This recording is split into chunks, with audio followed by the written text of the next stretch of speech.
dedicated to Eastern and Southern Kentucky.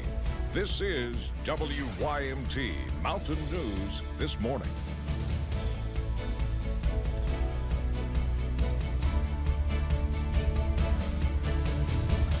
Good morning, I'm Chas Gayhart. It is 6 o'clock on Wednesday. I'm used to saying Monday, Brandon.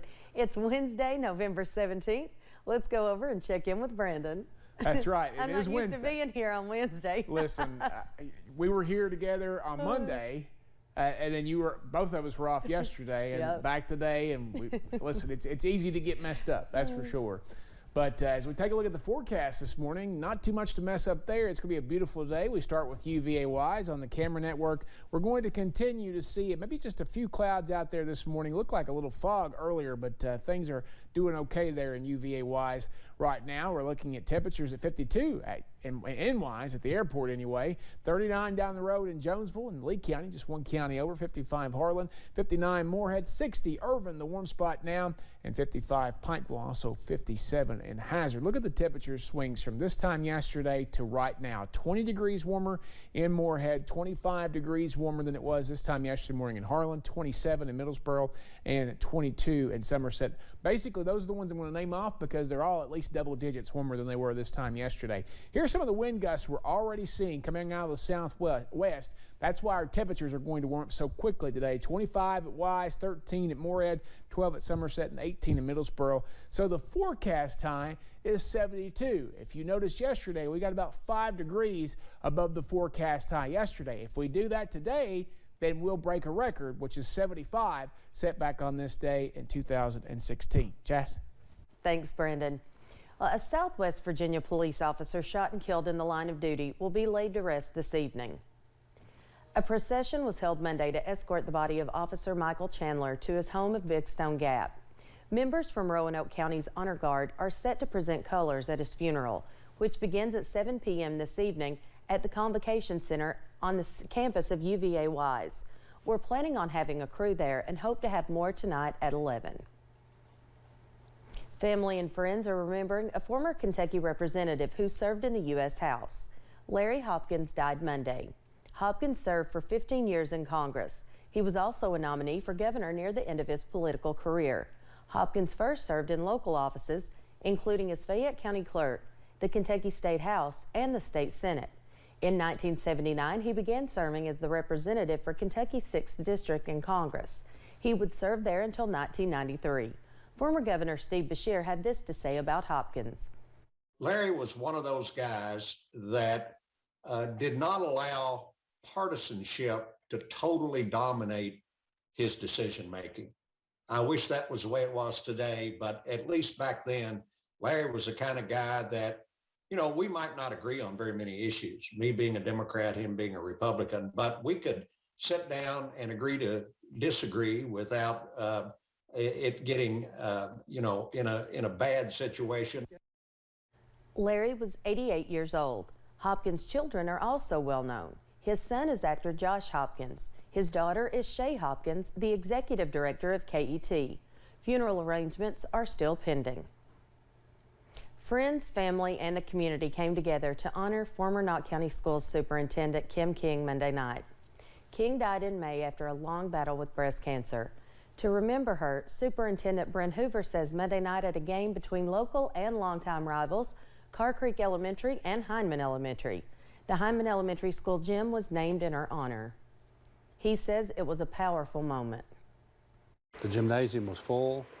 We had a great crowd, her family, friends.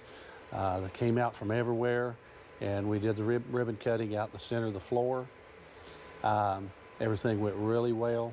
The family was very happy, and it was just an honor to be able to do that for her. Hoover says King has left a profound impact on our community and will always hold a special place in everyone's hearts. Kentucky is ranked 5th overall for obesity in teens and number 1 for high school students. WYMT's Jade Saylor spoke with Dr. Christopher Bowling, the chair for the Obesity Task Force at the Kentucky chapter of the American Academy of Pediatrics, about rural areas contributing to these rankings. Obesity is a product of many things, like lack of resources in southern and eastern Kentucky. Obesity tends to track a lot with poverty.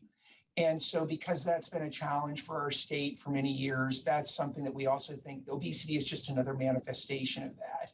People without the option to buy healthy groceries may resort to quicker and cheaper options like fast food. If you're struggling with food insecurity, you won't necessarily have access to the healthiest foods that are out there. Dr. Bowling says healthy habits, from food to exercise, starts with parents. From a nurture perspective, parents really are the most important role models for kids. And starting early on, you want to set a standard for healthy, active living. Obesity is more than just the way you look or feel. It can also be the root of many serious health problems if gone untreated. Obesity is the same rates for type 2 diabetes, for heart disease, for certain forms of cancer, for oral health. All those indicators, our counties are people who suffer with one, they suffer from all of those. Obesity can be genetic or a product of your lifestyle, but regardless, it is nothing to feel at fault about. Obesity is not a reflection of personal failing. It's a disease. It's an illness that oftentimes requires medical intervention. Dr. Bowling says you can talk with your doctor about medication or surgery to help. Jade Saylor, WIMT Mountain News. Some other things you can do to fight obesity is only eat unhealthy foods in moderation, exercise regularly, and create good habits for younger generations to come. For weeks, schools have been operating on a full in-person schedule with quarantine protocols in place. Some schools are even removing mask mandates, but in Bourbon County, it's a different situation. Starting today, students will be learning from home. The district says schools are seeing a spike in COVID cases. Because of that, students will be learning from home through Thanksgiving break. District Health Coordinator Deanna Berry says the district had 14 positive cases Monday. Last week there were 40 cases. She wishes vaccination rates were higher among students. We're having some breakthrough cases in our fully vaccinated staff members and students, so that's been a big problem in the last 2 weeks. As of now, students are scheduled to return to in-person classes on November 29th. They were among the first to be shut down at the start of the pandemic. Now, 20 months later, nursing homes are allowing visitors back inside people's rooms. Visitors are even allowed if there's an outbreak investigation or if there are positive cases. It's being changed because of the high level of residents who have received their vaccines or even booster shots. Karen Venus with Sarah Christian Village in Lexington says nearly all their residents received their booster shots back in August. We actually feel like our workload is a little bit lighter, and that makes us more able to spend more time with our residents and doing the things that we're here to do, which is to care for these folks. Sarah Christian Village is also offering a rapid test for anyone who wants to visit someone and have an extra layer of precaution. A pharmacy in Greenup County is now offering outpatient COVID treatments. Stoltz Pharmacy has opened an antibody infusion clinic, aiming to give patients a quick and easy way to prevent serious symptoms. Emily Bennett spoke to patients who say they feel better almost immediately. It's been nearly a week since Eric Bays tested positive for COVID-19. My cough and everything wasn't getting any better. So with a quick search on Facebook, he found the infusions offered here at Stoltz Pharmacy. But I don't like to go to doctors or hospitals at all, so yes, it's made it a lot easier. The IV infusion clinic opened last week, offering monoclonal antibody treatments to anyone who tested positive for COVID-19, showing symptoms for 10 days or less, as well as anyone who's been exposed to the virus. We've gone to the full extent of what the federal guidelines are, and we will treat you up to the 10 days. Brad Stoltz, owner of the pharmacy, has wanted to offer this since his own battle with COVID. I spent 6 days in the hospital, and I knew once I could do this, I didn't want anyone to ever have to experience that. His goal, to help keep people out of the hospital and give patients quick and easy access to treatment. So we use the smallest IV that we can. You don't have to be referred by your doctor as long as you have a positive COVID test, but we will contact your doctor after the treatment, yes.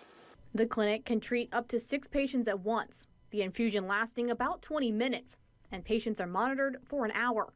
It is a small IV, and it will stay in the whole time, so that's the last thing we take out before they leave. And for Eric Bays, well, he's feeling better than when he walked in. I don't have a headache right now, and I haven't coughed nowhere near as much as I did when I came in. So I'm hoping that's all the good stuff, and I keep going that way. Emily Bennett, WSAZ News Channel 3, Greenup County. Stoltz says clinic employees can also travel and gave treatments to a nursing home during the weekend.